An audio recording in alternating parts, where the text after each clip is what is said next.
about, we started making mainly cuckoo clocks. So let's see how a cuckoo clock works. Basically, there's a cuckoo inside, and every full hour comes out. So 7 o'clock, 7 cuckoos. And now things are getting more complex. You can see that we have 2 weights, 2 weights, 2 weights, and from now on we start adding 3 weights. And that's because the machine gets more complex, we need more energy. And it gets more complex because when we have 3 weights, we also have music.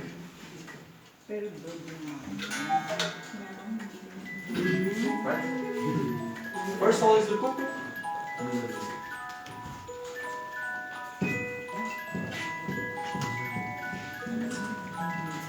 Now I will ask you even to see that you can even see the weights going down.